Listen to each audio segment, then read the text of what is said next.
like Lester. And I go in the clubhouse, even though I couldn't because it's COVID, and I go, hey, big guy. I go, let's rethink things, okay? You're always a guy who would challenge hitters inside to sort of set the tone for how you want to attack them. I go, I don't want to be the one to tell you, Johnny boy, you don't throw 97 anymore. Let's attack it in different ways. Let's become a guy, because you can do this, use your command and pick your corners, pick the spots, and keep the hitters off balance that way. And he said, Jimbo, that makes a lot of sense. And then, of course, I left the clubhouse, which I had never been in like 17 years because of COVID. Yeah. Does that help you? I mean, I'm not saying this did happen, but it could have. Could have happened. But didn't. All right, I have I don't know if this is a hot take because it's a question. It's a question. And we've discussed Baseball Hall of Fame and all that. If you say the name to me, Jon Lester, I don't immediately think Baseball Hall of Famer. I don't think no. I think let's have a debate. Let's have a discussion. And then I saw this tweet, which I'm not pretty saying... good number. I saw that tweet, too. I'm not saying this means he's a Hall of Famer, but it made me think a lot more. This is from Baseball Cloud a couple days ago, yesterday, whenever it was.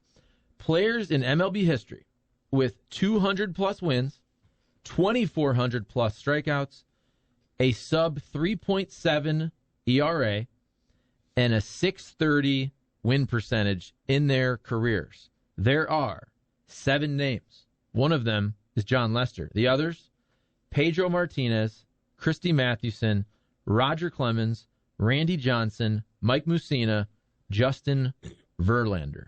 Pretty great company. That's great company. That's a great stat. And I'm sure you could dig up. The thing about Lester is he was a big game pitcher, right? I mean, you always talk about guys, if they're borderline or a fringe guy. If you're a guy who has been to the postseason on numerous occasions and had success, that should sort of be a tipping point in your favor. How about this? Postseason pitching. Career. 9-7 record, 2.51 ERA in 154 innings pitched in the postseason, and he pitched in the postseason 1,000,000 times and won 3 World Series, 2 with the Sox and 1 with the Cubs, helping break that curse. So I think he also has some of those nostalgia type things you can reference for a Hall of Fame ballot. And I was looking at a bunch of these numbers last week. I don't know if Andy Pettitte gets in, but Andy Pettitte's numbers are kind of like Lester's. He doesn't have a great ERA. Lester's ERA 3.66. Pettitte's is, I think, 3.8. Lester's postseason ERA is much better, even though Pettitte was also a big game. Postseason. Right. Great in terms of wins and losses. You think of him as a big game pitcher. But for example, Curt Schilling's postseason numbers in terms of his ERA, much better than Andy Pettitte's. And actually now looking at Lester in the playoffs, much better ERA than Andy Pettitte. Don't you think Andy Pettitte gets in? I have to look at his numbers. He's another guy. He cheated, and I though. kind of admire that. I kind of admire. Don't touch me. Why are you getting so close to me with your hand? Oh, I did not touch you. But you're really in my orbit. I apologize. Wow. I was going to give you praise. Whoa. I was going to give you praise and say Never I kind said of that to like me, that, Jimmy. like the different buckets you have. This is the debate bucket. I think Pettitte's in the debate bucket too. 100%. Joe chimes in and goes, guys, a good friend of mine and I had a disagreement. Help us settle this debate. Is Zach Greinke a Hall of Famer? He'll reach 3,000 strikeouts this year. I say yes. He says no. What do you say? Well, Joby, I have no idea, but these cats know. What do you think, Jimmy? I'd say yeah. No, without looking at his stats, because that's how you got to do it. You got to examine the stats and then do the forensics on it. But first blush, I'd say yeah. See, I like to start with say the name, and I say yes, Hall of Famer, no Hall of Famer, or discussion. To me, he's discussion right off the bat. He's not a first ballot. Go ahead. So I like that. So what you're saying, it's like some people with wine, right? The wine comes to the table. What Charlie likes to do, he likes to move it around the cup and smell it, and then figure out what he wants to do. No. Baseball is like a Put that fine mug wine. in the canner, baby. I know nothing about wine. I think a lot of people that do that, if you want to really transition now, The people that do that, they're doing it for show. No, they're not. No, they're not. They love. No, they're not. Yes, they are. No, they're not. They love no, the they're fact. Not. They love No, the they're fact that they think they're wine experts. They are. Oh, it's a show. No, it's not. It's partly a show. No. I'm telling you, if you drink wine, you 100% do that. You'll let it sit out. You'll smell it. You'll see if Do it's you okay. do that? No, I just crush it. You do that. I just crush wine. But my buddies all do, and they sell wine, and they know exactly what they're smelling. They know exactly what to look for. They're looking at the cork. They're doing this. They decant the thing, whatever. Yeah, no, they're dead But serious it's also on part it. of a show. No, they do it by themselves. They also think that looks cool though at the table. And well, when everybody you know what thinks you're they're doing, a you wine might as well expert. do that because they're actually doing something. I'm not saying they're I'm not. just saying. It's part of a show. What are though. they doing? They're smelling it to see if it's okay. No, They're I know. looking I at the mean, cork. but what are they accomplishing? Well, you spin it around. You get you blend it all together. You have to let it breathe a bit so it tastes 10 times better. Yeah, there's a whole thing on it. This is a text. This is a tweet poll.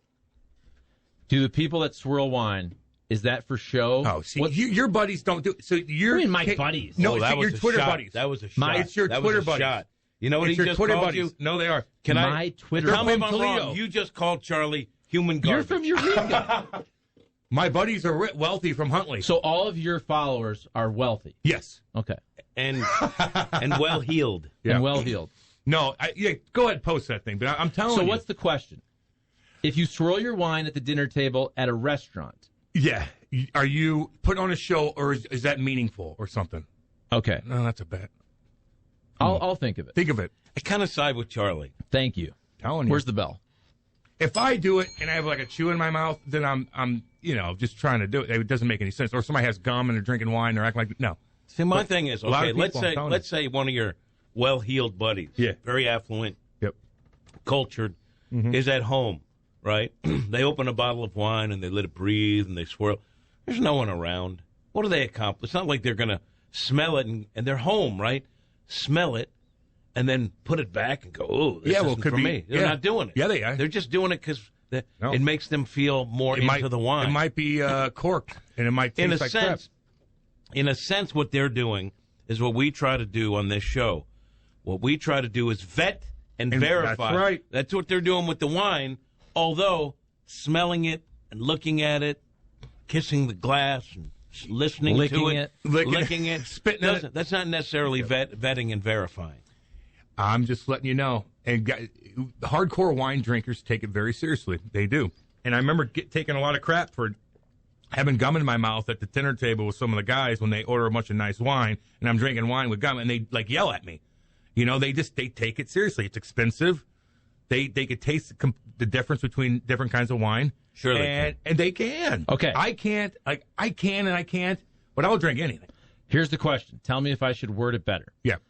On the Twitter poll, if you swirl your wine at the dinner table at a restaurant, are you doing that to, and then two options, put on a show or improve the taste? Improve the. They're not. Yeah. Okay. Then you put a third option. What's the third option? Cam is a knucklehead. And just see if people vote for it. Yeah. And just out of the blue, I think it's Cam is a knucklehead. faux sophistication. Thank you. There. Yeah. Okay. Thank you. That's what I Hey, said. also, you want a hot take? I'm not real quick? agreeing with them. I said that makes sense. But That's what I said. It's faux sophistication. You want a hot take real quick? Yeah. Don't sleep on rosé now. Okay, I know it's all for the ladies. They say, oh, rosé all day for I'll the ladies. drink it. Let me tell you something. Now, I'm a red wine drinker myself. I don't really do white wine, but if I had rosé on a boat on a hot day, Oh. crush it. Oh, that ain't no hot take, brother. What's the real difference of the wine? Because I mean, that's cold. It's cold. And rosé could be like chilled, and it's just an easier taste whenever it's 90 degrees outside. Where it's a little chilly. I don't know. It's different Rosé, wines for different. I just seasons. picture Nate like on a boat with like a half shirt and a Half shirt, and a big a Zima crop top. and a big Zima. That's what I picture. Look, I know this is not good radio. I'm agreeing with everything, but here's the deal. This is what I do with wine. My wife likes wine. I don't dislike wine, but I prefer beer. But if we open a bottle of wine, what usually happens is, so what's a wine bottle? Four glasses? Usually? Yeah, 3.5? big ones. Yep. So she usually drinks one-ish, Yeah. and I just end up usually on a night finishing the bottle if it's still there. Which, by the way, falls into my 2 to 3 per night. But my point He is, also admitted 4, maybe. it's probably an average of 2 to 3. We can break could this be down. 4. Could be 4. It's an average of 2 to 3 since my son has not been a good sleeper. That's And what I you go out on the back porch and scream at your neighbors. Let me ask you this. Let me ask you this, though. If you open a bottle of wine, I'm not saving it for the next day. Exactly. Not doing it. I won't drink it. My wife and I'm crushing that night. We've had, not arguments, discussions about this, where the next morning she'll say, "Oh, you finished the whole bottle." And I'll say, yes, because we're not going to drink it the next day, and I've seen this movie before. You don't drink it the next day. Now, I will give you that opportunity. We'll put it over there. And obviously, white wine's different because you can put it in the fridge. But if it's red wine, that's not getting drunk the next day. We've been married for 5 years. Maybe for cooking. We've been dating for 8 years. I know that bottle of wine is not getting drunk the next day. You hear that, Kate? So I'm doing it out of service. That's what it is. That thing cost me $30. You are a good man. Hey, let me ask you guys this. Yeah, go ahead, buddy. Just ask. At a I shouldn't preface it with that, but at a restaurant when they come over and they pour you the little taste, have you ever said, no? No one I've seen does. guys do that. Have you now? Yes, Just I show. have. It's just show. It was corked. I've seen guys do that. Wow. I'm telling you. Let me tell you something. I'm telling you. It's very early, guys. It's very early in this poll. We're talking 9 votes. Yeah. 9 votes. Very small sample size. Decent sample size. What? I mean, if in politics you go, you ignore the sample. Great sample size. Yeah, Great sample because size, it proves my argument. Yeah. 78% of folks say it's to put on a show. That's just an easy answer to press. It's just an easy Twitter answer to press because you always do the negative. Whenever you see a poll on Twitter, you just go right for the negative. You don't even process the question. I don't participate in Twitter polls. I don't do it. The cool people don't. That's why we don't take Here's the deal. If you're a person who grew up in Nantucket from money, and you do that, okay, that's what you've done your whole life. Here's the hypocrisy to me. Because I now have buddies who are my age, and now they're big wine guys. Oh, they have a wine cellar now. Oh, tell me about your wine. Yep. And when I sit down at dinner and I see these dumbasses who are swirling. They're fronting. By the way, the guys that are swirling their wine, who I literally did Natty Light bongs with, who I did Milwaukee's Best case races with in 2001. Smoking beer? No, a beer bong. I know. The folks who are drinking Milwaukee's Best and Natty Light and freaking Steel Reserve at Bradley University, which sometimes tastes like you're sucking on a screw. Okay. Okay. And now they're swirling their wine glass. Yes. We would all look at those and just get the hell out. You drove a Mazda Miata, and now you drive a big truck because you evolved throughout the years. I've never drove. This a is Mazda. this Yes, is you did. fronting. I know what you're saying. Like your buddy that you drank with, all of a sudden is Mr. Wine Connoisseur. It's like 2 years ago. Get outta here. You threw up on yourself in an Arby's parking lot. You're 40 years old. It's been 12 years. I mean, no, Let me longer just tell than you, that. 20 years. Back in my Geneseo State days, right? Lunch we meets? we had a reunion. I don't go anymore because I'm an old You're and I too have big. a family now. But I went a couple of times. So I went like 2-3 years after we graduated, and my little brother in the fraternity was there, and he was a hothead. I mean, he was like probably you were back in the day, just kind of looking for trouble. And at this point, like we're adults. Let's not do that. So everyone was fronting like they're big businessmen now. You know, they're 3 years out of so everyone's. I get you. This guy, God bless him, wonderful guy. He's actually doing really well now, but he always had this in him. And everyone's like kind of talking about how, those crazy days, I'm a businessman now. Here's my card and everything. He gets like 4 beers in him. Someone bumps into him in the fraternity house, and he cold cocked him right in front of everyone. And Get it's away like, from me. what are we doing? Hey, man, I get what you're saying. He was fronting, when though. you go to those reunions, everybody's like, I'm doing good. And then that's what you're supposed to do. You want to show off what you've accomplished over the years. And people might have thought you were dumbasses when you were in high school, and now look at me. You know, I'm driving a whatever. So I get that. But I'm telling you right now, even playing with some of these old Russians that came from literally nothing. And Sergei Brilin, like, he's wine connoisseur, looks up different things. Just because when you drink good wine, the drunk is so much better than When you drink. pretend like you're I'm just letting you know. like you're drinking some elixir. They know what Let they're me ask you smelling. this. Let me ask you this. Go ahead. What's your favorite food? Like you can like. All right, I I'll give like sushi, baby. I like tomahawk steaks. I like right. everything. Like I'm the expert in this building and probably in this region on buffalo wings. Yep. That's right? true. Yeah. That's been established for You've years. done He's from promos. Delaware. Right? You've done promos and different spots. Yes, and because I went to college in upstate New York, and I knew about wings before any of you were even A thought. We were zygotes. you were a twinkle in your parents' eyes. How about Before my that? parents made that Okay. trip down to Lake Ozark. And I take the wings seriously. All right, Yeah. don't mess around. All right, tough guy. No, I'm not. All right, tough I'm guy. not. So, but when they bring me wings, and a lot, like if I go have them at a restaurant, they know that I'm the authority on wings. Yeah. Trust me, there's a buzz in the place about it. I just eat the wings. Yeah. I don't hold it up and smell it. Look at the consistency. Yeah.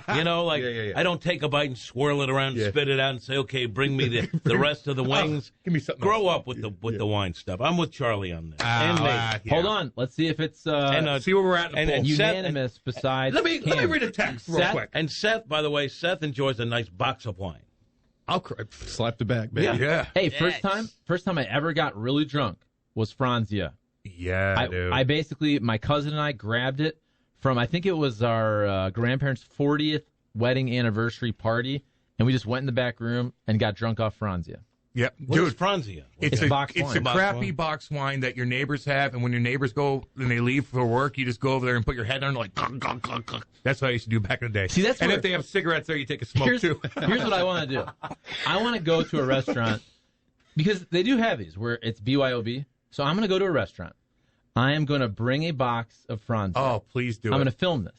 I'm going to set it on the table, and I'm going to ask for the waiter to bring me a beautiful wine glass.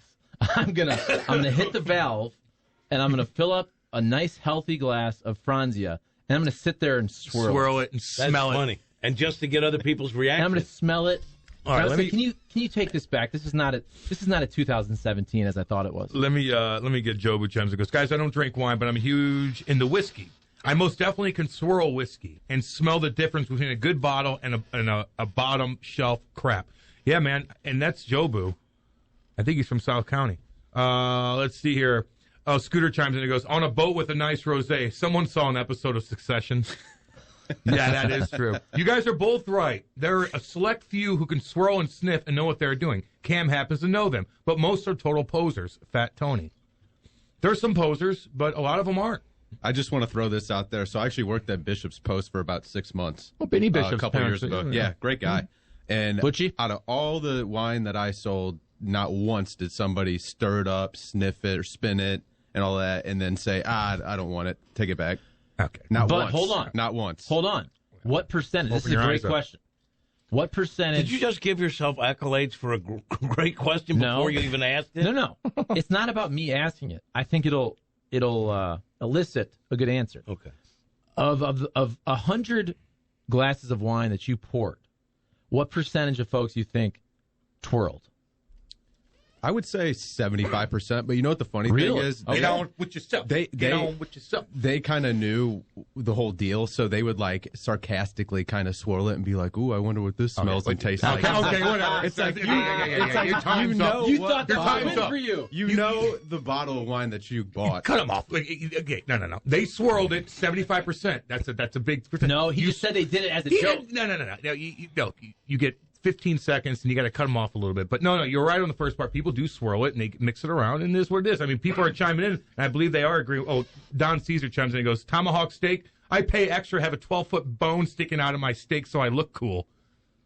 What's a tomahawk steak? I don't Oh, know. Jimmy. Corner butcher. Oh, Jimmy. Is that my bad name? All right. Oh, Lord. What Well, is we're it? going. What is we're it? going to the butcher. Oh, it's what Neanderthals would eat back in the day. You know, with the big bone sticking out, that fat-ass piece of meat. Oh, Lord. It is so damn good. But so good. I've never heard it called that. Tomahawk. Yeah, Isn't I, that like I the- do pay extra for that big bone sticking out. What's the big? What is that they? The old 96er. Yeah, but what kind of steak From is that? Where it Texas. has all the different cuts on it? That's called Salisbury steak. Was that Salisbury? porterhouse? hot What is dog that? is a porterhouse. T-bone? What is that? I think it might be a porterhouse. Where you're getting the whole steak because Yeah. instead of the fillet, like you're just getting the whole. By By the way, the old matter. 96er was great. Hey, you can I stick love your it. head up a bull's, you know what? But I'd rather trust the butcher. Butcher's word for it. What's the line? I'd rather take the butcher's word. Remember, for he it. messed that up like 15 times. The corner butcher The Corner Butcher is opening. They have a restaurant now? Yeah. Chop House, sir. yes. So Corner Butcher in Fenton, $20.99, Bentley Plaza Drive, our guy Mike Diffley. And then right across the street, Yep. Chop House, which just opened October-ish, but they're getting ready. They had the soft opening through the holidays, through COVID. They're getting ready for the grand opening. All right, I'm going to try that out. Well, Big Chaminade guy, Mike Diffley. Yeah, great dude. Great. And he coached a lot of different schools. Chaminade, You know, it's Yanni. right there where Wet Willie's used to be, where all those children like hit their head off the concrete. I don't know. Yeah. Well, don't mention that. Well, it's shut down now. Wet Willie's. If all y'all know, you know if you know, that was a dangerous water slide in Fenton. And it was made of like concrete, and kids would like hit their head off the concrete, and it was god awful. Anyway, they shut that down. Corner Butcher's right there. We're going to go, and I'm going to get you a tomahawk steak, baby. Jimmy D chimes in and goes, I don't care how much money I ever make. I will always be the guy who works out religiously and then eats Jack in the Box tacos or a steak from Outback. I have never understood the people who change just after they come into money. Because I like nicer things when you make more money. You get used to eating sushi a couple times a week or whatever the case is. Yeah, I like nice things. That's why I work hard, though, so I could enjoy the good stuff. I mean, you can still go to Jack in the Box. Yeah, I mean, you don't. But let's be honest. Like you go to Ruth's Chris and you get a fillet. It's going to be better. It's going to be better than. Good. It's going to be better than 100%. So I get that. But by the way, if there was one food I wish I liked because it looks like it should be great and it looks healthy and light, sushi. It's so good, Jimmy. I can't eat it. Yes, you got to believe in yourself, brother. You got to believe in yourself. Self-confidence. I like this. This is about believing in Trust your yourself. stuff. Trust your stuff. It's fish. I don't like fish. I like certain fish. Like I'll eat a swordfish steak. It's like that kind of thing. Yeah, you can get. I'll eat some like scallops or I'll love spend $300 at sushi. $300 for one meal. It's so easy to spend. Like you get that Toro. The market price is like $8 for a little sashimi piece, and like you just forget how much you're eating, and you're not filled up, and you're hitting that sake. Yeah, you look at the bill, you're like, okay, $300. You and your wife can go. You can spend $300 and not be like, well, I wasted stuff. So yeah, sushi's expensive as hell, but damn, is it good? It's really good. I don't like sushi. AI is good too, by the way. Explain that to me though, because I'm riddled with self-doubt. Yes. I cannot enjoy Believe sushi. in yourself. I'll eat anything if the chef makes you in sushi, whether it's salmon roe, whether it's octopus, anything. I'll eat any of it. Because you're confident. Because I'm confident in myself. Seth, do you like sushi? I love sushi. Nate, do you like sushi? So Hell everyone on the dais, you like Besides you. sushi. I do enjoy sushi. So good. everyone is just teeming with confidence, and I'm the one that isn't. To be fair, though, Yep. I think Cam really likes sushi, and there's nothing wrong with that. I'm just saying, I think if Cam were to say, "Look, I get to pick one food tonight or a couple," I think sushi is right up there. Where to me, it wouldn't be the first 5 things I chose, but I do like it. Chicken parm. I like a nice You and steak. Butcher Gross? Chicken parm. Anything on your end before Yeah. we No, go? I have something I want to say. What do you got? So when Wiley you go veteran? have sushi and they bring it out to you, whatever it is, like the first row, do you take the sushi and smell it, put it like rest it on your forehead, and Yeah. not like it's a thing of wine? I snort the wasabi, too. Yeah, if you do that, that's fine because you have to make sure the It's like sushi's good. Jackass. This is why we need Steve-O to did be that. on video, because what Kat just did. Now, was it interesting on the radio? No, Sure. no. It was much more of a visual situation. What he just did, he pantomimed taking 2 pieces of put it in sushi his eye. and putting them on his eyeball, like he was doing a Clear eyes. what do you call those? Like a cucumber Yeah, like a- facial. Yeah. My wife does that. With sushi? With cucumber. Yeah, with sushi. You ever go to those real expensive places where they have like a Insta model naked and they put sushi all over her body? What are you talking about? Am I out of my mind? I have seen that. Am I out of my Well, mind? What on are you things? talking Am about? I The out of my mind? expensive places I've where they seen- serve sushi? Now, hold on. With a woman. For a big party, like a big gala. I've never seen You that know in what I'm person. talking about. I've never seen it in person. Nearby. I think but you know have. No, I haven't. No, I have not. So you go to a party. I'm and just saying. Cam Jansen's at a party where they first have a lady who's nude, Felt bad and they're for her. serving sushi off her, and then they sacrifice the house cat to the gods because you live a pagan lifestyle. I'm just you saying. live a pagan lifestyle. I'm just saying. They all wear those weird masks, like eyes wide shut. And they start chanting. They have parties in Then the they How woods. much do these then they chicks drink get paid blood? to do that, by the way? I'm telling you, Jimmy, that does happen. Sounds like The Epstein's wealthy Island. folk. I'm just saying. The wealthy folk do that. They'll get an Insta model, get her naked, and put sushi all I don't over, want and some they person I don't know. I'm That's going what to eat I'm food saying. on. That's what I'm. I agree with you, See, but I people think do that, that. I don't think that's like a normal thing. I think they're pagans, and then they drink blood. That and could then be they, true. They could be they vampires. kill a house cat. They go out in the woods once a year and determine who survives Yes. and who Sacrifice. makes it financially and who becomes president. And next thing you know, they're leading Cam Jansen around in like a gimp suit by a leash. Yes. That's exactly what happens. It's like Pulp Fiction.